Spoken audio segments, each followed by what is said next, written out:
શ્રી હરિભદ્ર સુરીવર આ મહાપુરુષ જૈન કુળમાં જ ઉત્પન્ન થયેલા નથી, પરંતુ પરમતમાંથી આવેલા છે. પ્રભુ શાસનને પામ્યા પૂર્વે પણ તેઓ સમર્થ વિદ્વાન હતા. 14 વિદ્યાના પારગમી હતા.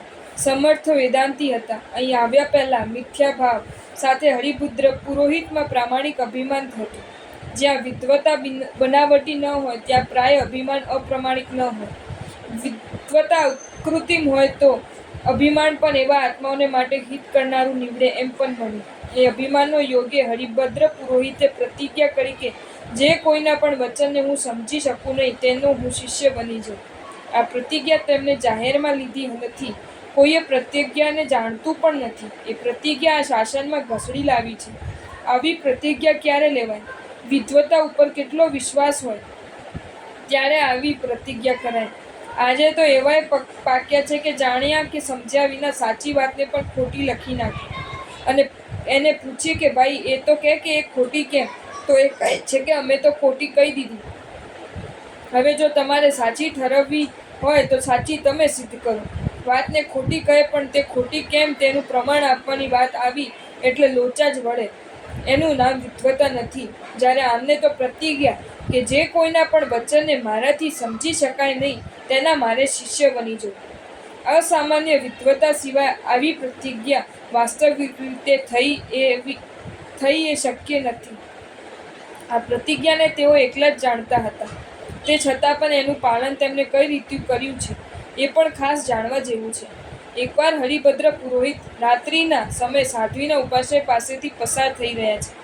ઉપાશ્રયો એટલે શ્રાવકોએ ધર્મકરણી કરવાને માટે બાંધેલો સ્થાન. એ સ્થાનોમાં સાધુ સાધ્વી માટે ભાગે રહેતા હોવાથી સાધુ સાધ્વીના ઉપાશ્રયો તરીકે પણ એ સ્થાનો ઓળખાય છે. બાકી ઉપાશ્રયો એટલે પોતાની ધર્મકરણી સુખપૂર્વક એકત્ર કરવાને માટે શ્રાવકોએ બાંધેલો સ્થાન વિશેષ. આજે ઉપાશ્રયમાં શ્રાવકો ધર્મકરણી કેટલી કરે છે? કેટલાક સ્થળોએ તો એ દશા થઈ છે કે સાધુ સાધ્વી આવવાના હોય ત્યારે જ ઉપાશ્રયોની ધૂળ ઉડે. સાથી શક્ય પણ ધર્મ પ્રવૃત્તિ ન કરીએ તોય કોરી માન્યતાથી એ ચાલે એવી ભ્રમણા પણ એમાં કારણરૂપ છે. બીજી વાત, જ્યાં સાધુ સાધ્વી હોય ત્યાં ઘોષશાળા હોય. રત્નત્રયીના જ હોવા જોઈએ. રત્નત્રયી અગર મોક્ષ માર્ગને બાધા પહોંચાડે એવી કોઈ પણ વાત ઉપાશ્રયમાં નહીં જ જોઈએ. જ્યાં સાધુ સાધ્વી વસ્યા હોય ત્યાં એ સ્થિતિ હોવી જોઈએ કે કોઈ દર્શનની આરાધનામાં રક્ત હોય, કોઈ જ્ઞાનની આરાધનામાં રક્ત હોય તો કોઈ ચારિત્રની આરાધનામાં રક્ત હોય. ઉપાશ્રય જેવા સ્થાનોમાં પ્રમાદનો અતિરેક અગર કુતૂહલ ન કરતું હોય. શાસ્ત્રોમાં ઘણો સ્થળોએ આચાર્યો અને પરિવારના તથા મુનિઓના વર્ણનો આવે છે. એ વાંચો તો માલુમ પડે કે ઉપાશ્રયમાં સાધુ સાધ્વી કેમ વર્તતા હોય. એ વર્ણનો વાંચનારને ત્યાં રત્નત્રયીના ઘોષથી વિપરીત કોટીના ઘોષો ન હોય વાસ્તુ સ્વાભાવિક લાગે. જે ઉપાશ્રયની પાસે થઈને હરિભદ્ર પુરોહિત પસાર થઈ રહ્યા છે તે ઉપાશ્રયમાં એક યાકિની નામના સાધ્વી સ્વાધ્યાય કરી રહ્યા છે. એ વખતે ચક્કી દુર્ગમ હરિપણગમ એ પ્રથમ પદવાળી ગાથાનો પાઠ ચાલુ છે. એ ગાથામાં ચક્રવર્તી અને વાસુદેવના પૂર્વ પર કરમનું વર્ણન છે. હરિભદ્ર પુરોહિતે ચક્કી દુર્ગમ હરિપણગમ એ પદવાળી ગાથા સાંભળી. ઘણો વિચાર કર્યો પણ અર્થ હાથમાં આવ્યો નહીં. એ ગાથાનો અર્થ સમજાયો નહીં. તે છતાં પણ જો હરિભદ્ર પુરોહિત ચાલ્યા જાય તો કોઈ પૂછે એમ નહોતું કે કોઈ પકડે તેમ નહોતું. પણ નહીં, એ સ્તંભી ગયા. એમને પ્રતિજ્ઞા પાળવી હતી, તમે એ જગ્યાએ હો તો શું કરો? ચાલ્યા જઈએ. આજે તો એવા પણ માણસો છે કે જેમને જાહેરમાં નિયમ કર્યો હોય તોય કોઈ નથી જોતું ને એમ વિચારીને નિયમને તોડે. હરિભદ્ર પુરોહિતો તરત જ એ સાધ્વીની પાસે ગયા છે. ત્યાં જઈને કહ્યું કે હે માતા, તમે જે બોલ્યા તેનો અર્થ મને સમજાવો, કારણ કે હું એના અર્થને સમજી શકતો નથી. આપ ગુરુ અને હું શિષ્ય એ ભાવ હરિભદ્ર પુરોહિત પ્રદર્શિત કરે છે. એક સમર્થ પંડિત બે હાથ જોડીને નમ્ર પણ એવું બોલે છે. આમ બોલવું એ સહેલી વાત છે? પેલું અભિમાન જુઓ ને આ દશા જુઓ. સાધ્વી પણ તત્વજ્ઞાતા છે. પોતાને માટે શાસનની મર્યાદા શી છે અને એ સમજે છે. એ કારણે એ ડહા પણ નથી ડોલતા. પોતાના અધિકારને યાદ કરે છે. સાધ્વીજીએ જો પોતાના અધિકારને યાદ ન કર્યો હોત, મર્યાદાનું પાલન ન કર્યું હોત તો શ્રી જૈન શાસનને આપણને શ્રી હરિભદ્ર સુરીશ્વરજી મહારાજા જેવા સમર્થ શાસ્ત્રકાર મહારાજા સાંપડ્યા હોત ખરા? સાધ્વીજી કહે છે કે શ્રી જૈન શાસનની મર્યાદા મુજબ એ અધિકાર અમારો નથી પણ ગુરુઓનો છે. તમે વર્તમાનમાં આ નગરને પાવન કરી રહેલા અમારા ગુરુની પાસે જો.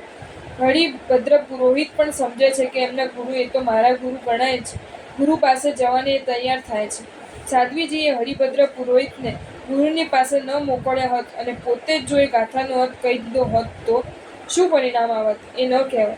કદાચ એમ પણ બનત કે હરિભદ્ર પુરોહિત સાધ્વીજીને એટલા પૂરતા ગુરુ માનત, પણ એમને જે લાભ થયો તે લાભ કદાચ એમના આત્માને ન થાત અને શાસનને જે એવા પુણ્ય પુરુષની પ્રાપ્તિ થઈ તે પણ કદાચ થાત નહીં. વસ્તુ એ જોવાની છે કે મર્યાદા પાલન કઈ રીતે લાભ કરે છે. આજે મોટે ભાગે જટ કહી દે. આવા સમર્થ પંડિત આપ ગુરુ અને હું શિષ્ય એવું દર્શાવતા આવે તો આજે ગંભીરતા રહે. ગુરુ પાસે મોકલવાની બુદ્ધિ સૂજે કે મર્યાદાનો ભંગ કરાય, પણ નહીં. સાધ્વી તત્વજ્ઞાતા છે એટલે શાસનની મર્યાદાને ચૂકતા નથી. એ તો ગાથાનો અર્થ જાણવાને માટે હરિભદ્ર પુરોહિતને ગુરુની પાસે જવાનું જ સૂચવે છે. હવે હરિભદ્ર પુરોહિત ગુરુની પાસે આવે છે અને પોતાના સગળોએ વૃત્તાંત કહે છે. ગુરુ યોગ્યતા જુએ છે. જે માણસ પ્રતિજ્ઞા પાળવામાં આટલો સજ્જડ હોય, કોઈ ન હતું જાણતા તે છતાં પણ જે પોતાની પ્રતિજ્ઞા મુજબ શિષ્ય ભાવે ચાલ્યો આવે, તે માણસ દ્વારા વધુમાં વધુ લાભ કેમ ન ઉઠાવવો? આચાર્ય મહારાજ કહે છે કે એ ગાથાનો અર્થ એમ ના સમજાય, અમારા શાસનની મર્યાદા મુજબ સમજાય. મર્યાદા કઈ? આચાર્ય મહારાજે કહ્યું છે કે દીક્ષા ગ્રહણ કરી આગમની આજ્ઞા મુજબ તપશ્ચર્યા આદિ કરીને જૈન સિદ્ધાંતોનો અભ્યાસ કરાય. વિનયપૂર્વક વંદનાદિ કરતા જૈન શાસ્ત્રોનો બોધ થાય છે. જો એ રીતે વર્તાય નહીં તો શ્રી જૈન દર્શનના સિદ્ધાંતોનું રહસ્ય સમજાય નહીં. આથી હે ભદ્ર, ઉતાવળ નહીં કરતા ઉચિત ક્રિયાનું આચરણ કર. અર્થાત દીક્ષા સ્વીકારવાનું, આજ્ઞા મુજબ તપશ્ચર્યાદિ કરવાનું અને વિનયપૂર્વક વંદનાદિ કરવાની સાથે જૈન સિદ્ધાંતોનો અભ્યાસ કરવાનું આચાર્ય મહારાજે કહ્યું. હરિભદ્ર પુરોહિત એ માટે પણ તૈયાર થઈ ગયા અને એમને દીક્ષા લીધી. એ રીતે હરિભદ્ર પુરોહિત દીક્ષા લે છે, સિદ્ધાંતનો અભ્યાસ કરે છે. શ્રી જૈન દર્શનના સિદ્ધાંતોનો અભ્યાસ કરતા એમના હૈયા ઉપર કઈ છાયા પડે છે? એક વારના કટ્ટર વેદાંતી અને આ દર્શનના પાકા વિરોધી એવા તે આ શાસનના સિદ્ધાંતોનો જાણ્યા પછીથી કહે છે કે કત્ત અમ્હારીસા જીવા દુસ્મા દોષ દુસિયા હા અણહા કહમ હુંતા જૈન હુંતો જીણ ગમો.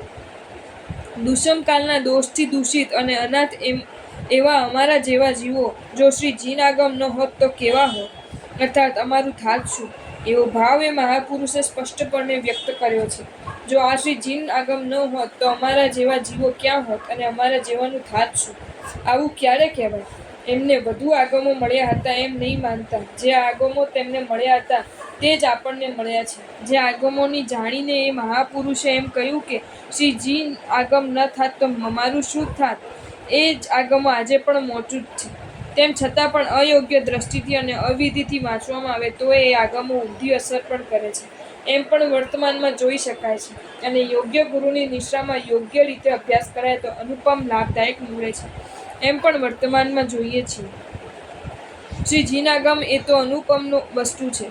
શ્રી જીનાગમ જે રીતે સમજવું જોઈએ તે રીતે સમજે નહીં તો જેમ જેમ ઘણો અભ્યાસ કરે છે તેમ તેમ વધારે ઊંધે માર્ગે ચડે. એમાં કોઈ શું કરે?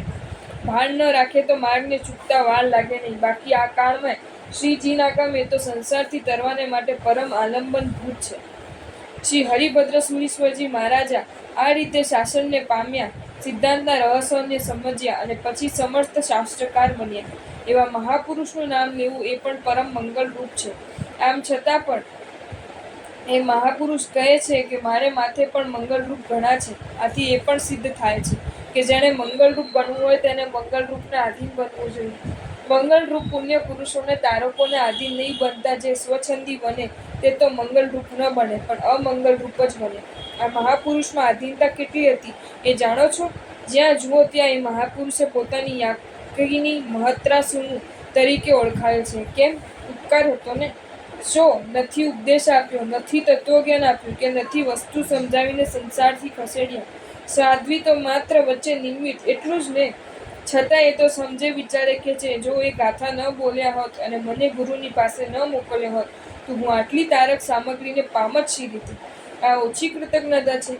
કૃતજ્ઞતાથી પરાકાષ્ઠા જ છે ને. ગ્રંથોમાં પણ તેમને પોતાના નામના સૂચન તરીકે છેલ્લે એ લખ્યું છે કે યકીની મહત્રાસુનું.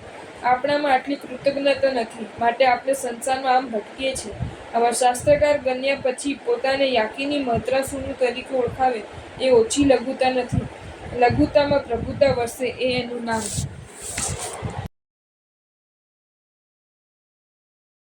જો તમને આ વિડીયો ગમ્યો હોય તો આ વિડીયોને લાઈક કરો અને મારી ચેનલ જૈન ફેક્ટ્સ એન્ડ સ્ટોરીઝને સબસ્ક્રાઈબ કરો. ધન્યવાદ.